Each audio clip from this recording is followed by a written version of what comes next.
दुनिया में जहाँ जहाँ ये व्लॉग देखा जा रहा है उन सबको अस्सलाम वालेकुम। कैसे हैं आप सब? हम सब ठीक हैं, खैरियत से हैं अल्हम्दुलिल्लाह। उम्मीद है कि आप सब भी अपने घरों में खैरियत से होंगे इंशाअल्लाह ताला। जनाब, कैरी का मौसम आया हुआ है और अचार ना बने ऐसा तो पॉसिबल ही नहीं है, क्योंकि ये थोड़ा सा अरसा मिलता है हम लोगों को कैरियों का, उसके बाद जो है वो फिर फ्रूट का बादशाह जो है वो आम बन जाता है कैरी। तो फिर जो है ना वो हमको कैरी नहीं मिलती, फिर पूरे एक साल जो है ना उसका इंतज़ार करना पड़ता है। तो आज मैं बना रही हूँ कच्ची कैरी का कुचला हुआ अचार, जो कि बहुत ही टेस्टी होता है, बहुत मज़ेदार होता है। और गर्मी में तो बस ना ही पूछिए आप, ये बचता ही नहीं है। हार्डली जो है ना हफ़्ते 2 हफ़्ते तक चलता है और ये यूँ ख़त्म हो जाता है।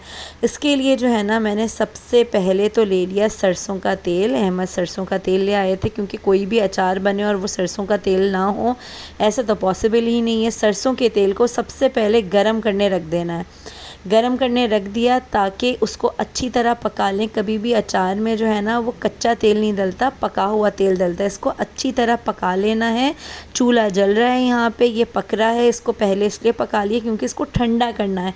अचार में हर चीज़ ठंडी ठंडी डलती है, गरम गरम कुछ भी नहीं डलता, क्योंकि ये कच्चा अचार डल रहा है, कच्ची कैरियों का अचार डल रहा है। हमने ले लिए 1 अदद पीलर। ये कोई 1.5 किलो के क़रीब जो है कैरियाँ लेकर आए थे अहमद। तो इनको जो है ना वो मैंने पहले अच्छी तरह से इनके छिलके जो है ना वो उतार लिए पीलर की मदद से। बहुत ही आसानी से पीलर से उतर जाते हैं। जिनको छुरी से उतारने की प्रैक्टिस है वो छुरी से भी बहुत ही आसानी से उतार लेते हैं। भाई हर फ्रूट, हर वेजिटेबल का जो है ना वो फ़ायदा उठाना चाहिए। और हमारे पास तो जब कैरी का मौसम आता है तो बहुत ही मज़े आ जाते हैं। दाल में भी जो है ना वो कैरी डल के बन रही होती है, यानी लेमन और इमली की बजाय जो है वो कैरी डल के जो है वो खट्टी दाल बन रही होती है। कुल्फ़ा हो गया, चुक्के की भाजी हो गई, ये सारे जो ज़बरदस्त किस्म की सब्ज़ियाँ हैं ना, इसके अंदर खटास पैदा करने के लिए जो है ना हम लोग मज़ीद कैरी डालते हैं। तो बस इन खानों में जो है ना और मज़ीद लज्जत जो है वो आ जाती है। अच्छा, यहाँ पे 1.5 किलो था कैरी, और मैं सोच रही थी कि जो है वो मैं ना कैरी की चटनी भी बना लूँगी, और एक तो जो नॉर्मल खट्टी वाली चटनी होती है एक वो बना लूँगी। एक जो है वो मैं खट्टी मीठी चटनी बना लूँगी जिसमें गुड़ डलता है। और एक जो है ना वो मैं कुचला हुआ अचार बनाऊँगी, क्योंकि ये जो है ना हर घर में बच्चों और बड़ों दोनों को ही पसंद आता है। और इसमें बिल्कुल भी टाइम नहीं लगता कि अचार को या कैरी को थोड़ा गलने में टाइम लगे। बस ये इंस्टेंट बनता है और इंस्टेंट जो है ना वो खाया जाता है। इसको कोई इतना लंबा चौड़ा धूप में सुखाने और ये सारे कुछ करने की कुछ भी ज़रूरत नहीं होती। इसको जस्ट ग्रेट करना होता है, मसाले इसमें मिलाने होते हैं और ये तैयार होता है खाने के लिए। ठीक है। अच्छा, अब एक एक करके जो है ना वो मैंने इस तरह से इसको छिलका उतार लिया। उतारने के बाद इसको वॉश कर लिया, और वॉश करने के बाद हर घर में इस तरह का 1 अदद ग्रेटर मौजूद होता होगा। जिस तरह आप लोग गाजर का हलवा बनाने के लिए गाजर को कद्दूकश करते हैं ना, इसी तरह से इस तरह से इसको ग्रेट कर लेना है कैरी को। जब आप अच्छी तरह से इसको ग्रेट करना शुरू करेंगे ना तो उसके अंदर से वाटर रिलीज़ होना शुरू हो जाएगा। ज़ाहिर है जब प्रेशर से करते हैं और हर फ्रूट और हर वेजिटेबल के अंदर वाटर तो मौजूद होता है, इसी तरह कैरी के अंदर भी पानी मौजूद है। इसका अपना जो जूस है ग्रेट करते ही ये निकलना शुरू हो जाएगा। तो आपने आराम आराम से जो है ना वो इसको इस तरह से ग्रेट करना है। और किसी बड़े से प्लेटर में, बड़ी ट्रे हो, बड़ा बाउल हो, ठीक है, इस तरह से। ये बहुत ज़्यादा ही लाइट पड़ गई है इस वक्त। अब ये देखिए आराम से आपको नज़र आ रहा होगा, ये इस तरह से ग्रेट कर लेना है। इस तरह लंबे लंबे से इसके लच्छे नुमा जो है वो निकल जाएंगे, और इसकी जो गुठलियाँ हैं उनको आप अलग रख दीजिए। ठीक है, इस तरह एक एक करके मैंने सारे जो है ना ये 1.5 किलो लेकर आए थे अहमद कैरियाँ। और जब ये ग्रेट होता है तो ग्रेट होके ज़ाहिर है ये कम हो जाता है, समझे कोई 1 किलो तक बन गया, क्योंकि उसका भी तो वज़न होता है ना, गुठली का भी तो वज़न होता है, छिलका भी उतर जाता है। तो फिर कितनी सी रह गया ग्रेट होने के बाद, ये इतना सा रह गया। और इसके अंदर पानी भी ठीक ठाक जो है वो ग्रेटिंग के दौरान जो है वो निकल गया था। अब मैंने क्या किया, इस वक्त रात का वक्त था जब मैं ये बना रही थी ना, धूप तो थी नहीं कि मैं ट्रे में इसको जो है ना वो धूप में सुखाऊं और फैला के रखूं। तो ये कोई कहानी करने की ज़रूरत नहीं है आप लोगों को। आप लोग अच्छी तरह से इसको ग्रेट करिए। ग्रेट करने के बाद साफ़ सुथरे से प्लेटर हो या बाउल हो उसके अंदर डाल दीजिए। और उसके बाद आपने क्या स्टेप करना है, उसके बाद आपने ये स्टेप करना है कि आपने इसके अंदर नमक और हल्दी डालकर इसको छोड़ देना है, इसको रेस्ट दे देना है। जैसे ही आप इसके अंदर नमक डालेंगे तो मज़ीद ये अपना वाटर जो है वो रिलीज़ कर देगा। कैरी जो है वो अपने अंदर का जितना भी वाटर है वो मज़ीद जो है नमक डालने से रिलीज़ हो जाएगा। ठीक है, अब यहाँ पे मैंने भर के 1 टेबल स्पून अच्छी तरह भर के नमक डाल दिया। नमक इसमें और भी डलेगा, लेकिन अभी मैंने 1 टेबल स्पून सॉल्ट और 1 टेबल स्पून टर्मरिक पाउडर यानी हल्दी पाउडर, दोनों 1-1 टेबल स्पून लिया। और लेने के बाद 2 कांटों की मदद से इसको अच्छी तरह से जो है ना मिक्स कर लिया। देखिए अचार बनाते हुए ना 2-3 चीज़ों का इस्तेमाल 2-3 चीज़ों का ध्यान आपने रखना बहुत ज़रूरी है। नंबर 1 तो ये कि इसमें हाथ नहीं डालना है आपने। ठीक है, जो भी करना है आपने इसको चमचे कांटे इनकी ही मदद से करना है, हाथ बिल्कुल भी नहीं डालना। ठीक है, और अचार बन जाने के बाद भी जो है ना 1 अदद चमचा उसके अंदर डालना है जो उसी में ही भले पड़ा रहे। चमचों को निकालना डालना निकालना डालना नहीं करना, इससे भी जो है ना अचार की लाइफ जो है वो कम हो जाती है। और ऑयल जो है ना इसके अंदर अच्छा डलता है। अगर आपको इसकी लाइफ ज़्यादा चाहिए तो इसमें ऑयल जो है ना वो ठीक ठाक होना चाहिए। ऑयल नहीं है तो इसके ऊपर फंगस लगना शुरू हो जाएगा फिर। ठीक है, ये 3 चीज़ों का ख्याल आपने ज़रूर रखना है।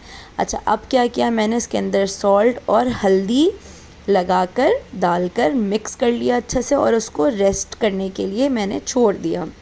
उतनी देर में मैंने क्या किया, उतनी देर में मैंने ये किया कि जो है बाकी सारे मसाले जो इसके अंदर डलेंगे उनको जो है वो मैंने एक उसमें निकाल लिया। और निकाल कर जो है वो मैंने फ्राइंग पैन जो है वो चूल्हे पे रख दिया ताकि इसके अंदर मैं इसको ड्राई रोस्ट कर सकूं। ठीक है, इसका मसालों का मॉइस्चर निकालने के लिए आपको इसको ड्राई करना बहुत ज़रूरी है। मैंने 1 टेबल स्पून लिया कलौंजी, फ्लैट लिया, भरा हुआ नहीं लिया। और 1 टेबल स्पून ही जो है ना मैंने इसके अंदर अजवाइन ली। ठीक है, भर के लिया। आपने देखा मैंने कलौंजी बिल्कुल ज़्यादा भर के नहीं लिया, लेकिन अजवाइन जो है फुल भर के ली। और इसको जो है ना हमने अच्छी तरह से इसका मॉइस्चर निकाल लेना है, इसको कड़का लेना है। फ्राइंग पैन के अंदर जलाना नहीं है, इसको भूनना है सॉफ्टली। ठीक है, इसको भून कर अच्छी तरह से हमने और इसको हमने एक अलग सी प्लेट में जो है वो निकाल कर रख लेना है। कलौंजी को और अजवाइन को हमने पीसना बिल्कुल भी नहीं है, हमने इसको अच्छी तरह से भूनकर अलग रख दिया। अब हम क्या कर रहे हैं, अब हम लेंगे इसके अंदर 2 टेबल स्पून भर के साबुत धनिया। ठीक है, साबुत धनिया हमने ले लिया। उसके बाद हम लेंगे 2 टेबल स्पून ही भर के सौंफ। ठीक है ना, सौंफ हो गया, साबुत धनिया हो गया। उसके बाद हम इसके अंदर 1 टेबल स्पून भर के लेंगे मेथी दाना और 1 टेबल स्पून ही इसके अंदर भर के हम लेंगे राई दाना। ठीक है, मेथी दाना और राई दाना हम 1-1 टेबल स्पून लेंगे। और साबुत धनिया और सौंफ और सफ़ेद ज़ीरा, ये 2-3 चीज़ें हम लोग 2 टेबल स्पून भर भर के लेंगे। फिर से मैं बता देती हूँ, मेथी और राई दाना जो है हम 1-1 टेबल स्पून लेंगे। बाकी सौंफ, सफ़ेद ज़ीरा, साबुत धनिया हम 2-2 टेबल स्पून लेंगे। और साबुत लाल मिर्च जो है हम 5-6 दाने इसके ले लेंगे। कुटी हुई लाल मिर्च भी डाल सकते हैं आप लोग। मैं कम मिर्ची डालूँगी क्योंकि मुझे जो है ना मिर्ची का अचार नहीं बनाना, मुझे कैरी का अचार बनाना है। कैरियों का फ्लेवर एनहेंस होना चाहिए, इसके अंदर मिर्ची नहीं भर देना है हम लोगों ने। इसके साथ लोग अचार का भी बनाते हैं, बहुत सारे वेजिटेबल्स डाल के भी बनाते हैं, लेकिन जो कैरी का कुचला हुआ अचार होता है ना उसके अंदर सिर्फ कैरी का ही मज़ा आए तो बहुत अच्छा होता है इन मसालों के साथ। अब इसको ज़बरदस्त तरीक़े से जो है ना हमने इसका मॉइस्चर ख़त्म करना है, इनको सबको ड्राई रोस्ट कर लेना है। और जब ये अच्छी तरह से हम इनको भून लें, कोई भी स्पैचुला ले लीजिए और उससे जो है वो उसको अच्छी तरह से जो है वो हिलाते रहिए ताकि ये जले ना। इसका मसाला जलाना बिल्कुल भी नहीं है, बस इसको अच्छी तरह से ड्राई रोस्ट कर लेना है। उसके बाद हमने क्या करना है, ये जब अच्छी तरह से ड्राई रोस्ट हो जाए तो उसको हमने किसी भी एक अदद प्लेट में निकाल देना है ताकि ये ठंडा हो जाए। मैंने बताया आप लोगों को कि अचार डालते हुए कोई भी चीज़ गरम गरम नहीं डाली जाती, ना भागम दौड़ी की जाती है, सुकून से जो है ना ये सारे काम करने वाले होते हैं। अब इस मसाले को जैसे ही ये ठंडा हो जाएगा तो हमने इसको जो है पीस लेना है। बहुत ही पाउडर फॉर्म में नहीं पीसना, हमको उसको दरदरा सा पीस लेना है। ठीक है, अब जब ये जैसे ही ठंडा हो जाएगा तो मैंने जो है वो ये ग्राइंडर ले लिया है और ग्राइंडर के अंदर जो है ना मैं इसको मसालों को जो है वो ग्राइंड कर लूँगी। अल्लाह ताला जन्नत बख्शे हमारी अम्मी जान को, मेरी दादी को मैं अपनी अम्मी जान कहती थी। जैसे ही गर्मियाँ आती थीं और इसका मौसम आता था कैरी का, हर वक्त ये हमारे डाइनिंग टेबल पे बना हुआ होता था। जैसे ही ये ख़त्म होने वाला होता था उससे पहले ही जो है ना उसका दूसरा बैच तैयार हो जाता था। और ख़ाली हमारे घर के लिए नहीं होता था, हमारे चाचा के घर के लिए भी जाता था, फुप्पो के घर के लिए भी जाता था, वो सबके लिए बना के रखती थी और हम लोग बहुत शौक़ से खाते थे। अब हमने क्या किया, ये हल्दी और नमक जो डाल के रखा था हमने कैरी में, इसके अंदर हमने अजवाइन और कलौंजी, इसको हमने बिल्कुल भी पीसना नहीं है, हमने इसको रोस्ट किया और रोस्ट करने के बाद जो है इसको ऐसे ही साबित डाल दिया। अब हमने ये जो सारे मसाले मैंने डाले थे ये पूरी की पूरी क्वांटिटी इसके अंदर चले जाएगी। इसके अंदर दरदरा सा आपने पीस लेना है। देखा आपने, मैंने बिल्कुल भी पाउडरी नहीं रखा, इसको पाउडर फॉर्म में नहीं रखा, मोटा मोटा सा है ये। और इसको जो है ना अच्छी तरह से इसके अंदर कैरी के अंदर जो आपने ग्रेट की हुई है इसके अंदर मिक्स कर देना है। और फिर क्या करना है आपने, फिर आपने ये करना है कि आपने लेना है इसके अंदर 1 टेबलस्पून सॉल्ट। हमने पहले 1 टेबलस्पून डाल दिया था। अचारों में जो है ना जितने भी किस्म के अचार डलते हैं उसमें नमक ठीक ठाक क्वांटिटी में जाते हैं, नमक डालने में बिल्कुल भी कंजूसी मत कीजिएगा। इसके बाद हम इसके अंदर डालेंगे एसिटिक एसिड, जिसका आम ज़बान में जिसको विनेगर बोलते हैं। ये प्रिजर्वेशन के लिए डाला जाता है कि ताकि इसके अंदर बैक्टीरिया की, किसी भी किस्म के बैक्टीरिया फंगस की ग्रोथ ना हो। इसको लॉन्ग टाइम के लिए यूज़ करने के लिए जो है ना आप लोग ज़रूर डालें। इसके अंदर विनेगर डलता है हर किस्म के अचार में, या जो भी इस तरह की प्रोडक्ट्स होती हैं ना जो लंबे अरसे तक आपको चलानी होती है, तो उसके अंदर ये एसिटिक एसिड यानी कि विनेगर ज़रूर डलता है।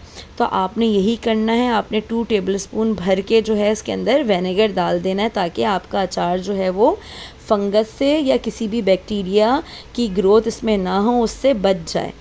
ठीक है, अब हमने क्या किया, 2 टेबलस्पून इसमें सॉल्ट चले गया, 1 टेबलस्पून इसमें हल्दी चली गई, राई और अजवाइन इसके अंदर कलौंजी और अजवाइन जो है इसके अंदर साबित चली गई। बाकी सारे जो मसाले थे उसको हमने रोस्ट करके और पीस कर इसके अंदर मिक्स कर दिया। अच्छी तरह से ये मिक्स हो गया। इतनी देर में जो है हमारा जो सरसों का ऑयल था वो हमने बहुत अच्छी तरह से उसको पका लिया था, ऑयल को कच्चा नहीं डालना, वो भी ठंडा हो गया। अब हमने 2 बड़ी बड़ी सी बॉटल्स ले ली हैं जिनको हमने स्टेलाइज़ कर लिया है। साफ़ सुथरी बॉटल्स का होना बहुत ज़रूरी है अचार डालने के लिए। जिस भी बर्तन में आप अचार डालें वो कांच के हों, मेक श्योर कर लें कि वो कांच के शीशे के बर्तन हों और वो स्टेलाइज़ हुए हों। खौलता हुआ पानी एक भगोने में आप गर्म कर लीजिए, जब वो अच्छी तरह से बॉईल हो जाए तो उसमें अपने ये बॉटल्स डाल दीजिए तो वो अच्छी तरह से स्टेलाइज़ हो जाएंगी। उसके अंदर हमने अचार डाल दिया जो हमने बनाया। अब इसके अंदर क्या डालना है, हमने जो समझिए जिससे जो है ना आपका कैरी का अचार लंबे अरसे तक रहेगा, वो है ऑयल। आपने जो भी वेजिटेबल्स डाल रहे हैं अचार के अंदर उसके ऊपर तक जो है ना ऑयल तैर रहा हो, ये ज़रूरी है। अगर ऑयल कम होगा तो भी जो है ना आपके अचार में फंगस लग जाएगा। और इसको जो है ना बहुत ही अच्छी तरह से गिराए बगैर ठंडा ठंडा ऑयल जो है इसको इसके अंदर डाल दीजिए आप लोग अपने हिसाब से। और ये देखिए मैंने नाइफ़ की मदद से जो है इसके अंदर स्पेस बनाया, जगह बनाई ताकि ये अंदर तक चली जाए, क्योंकि मेरी बॉटल्स जो हैं वो काफ़ी लंबी लंबी सी हैं और मैं चाहती तो सब एक में भर देती, लेकिन ऑयल कहाँ आता, तो इसलिए जो है वो मैंने अलग अलग शीशियों में भरा इसको, ताकि ऑयल की भी इसमें स्पेस रहे। और रोज़ाना जो है ना वो आपने इसको हिलाते रहना है, ठीक है, इसको यूज़ करते रहना, हिलाते रहना है। लंबे अरसे तक तो ये रहता भी नहीं है, क्योंकि मुश्किल से मैंने बताया ना कि 2 हफ़्ते भी ये रह जाए तो बड़ी बात है। हमारे पास तो बच्चे भी इतने शौक़ से खाते हैं कि ये एक बॉटल जो है ना वो 2 से 3 दिन में ही ख़त्म हो जाएगी। और ये बहुत लाइट अचार होता है, ये हैवी अचार नहीं होता कि इतना सा ले लिया तो बस काम चल गया। ये तो पराठों के साथ ना सालन के तौर पे लोग खा रहे होते हैं, हमारे पास तो बहुत ही पसंद किया जाता है माशाल्लाह से। अब इस तरह जो है ना नाइफ़ की हेल्प से मैंने स्पेस बना लिया इसके अंदर और ऑयल डाल दिया और इसको अच्छी तरह से ऐसे मिक्स भी कर लिया, ताकि अगर मुझे लगे कि कम है ऑयल तो मैं उसके अंदर थोड़ा सा और ऑयल डाल दूँ। लेकिन ये अच्छा खासा और ठीक ठाक ऑयल था। तो देखिए 1.5 किलो कैरियों से जो है ना वो कितना सारा अभी अचार बन गया आपका माशाल्लाह से, ग्रेट करने के बावजूद भी। और ये बहुत ही मज़े का होता है। और इसके कैप्स लगा के इसको रख दीजिए बाहर ही अपने काउंटर पे रख दीजिए, या जो आपका डाइनिंग टेबल है, दस्तरखान है, वहाँ पर रख दीजिए। बस आपने सुबह उठना है और इसको हिलाना है, थोड़ी हाथों के भी मसल्स आपके स्ट्रॉन्ग हो जाएंगे, एक्सरसाइज भी हो जाएगी थोड़ी सी। और जो है ना इसको हिलाते झुलाते रहना है, ऑयल इसका चेक करते रहना है और स्पून इसके अंदर डालकर आपने रखना है, बार बार स्पून को निकालना डालना नहीं है, ताकि इसमें फंगस ना लगे। और इंशाल्लाह ताला ज़िंदगी रही तो अगले व्लॉग में ज़रूर मुलाकात होगी। बनाएंगे अगर आप लोग अचार तो कमेंट सेक्शन में मुझे ज़रूर अपना फ़ीडबैक दीजिएगा और अगले व्लॉग में मुलाकात होगी। दुआओं में याद रखिएगा हमें भी अपनी, इंशाल्लाह फिर मिलेंगे। अल्लाह हाफ़िज़।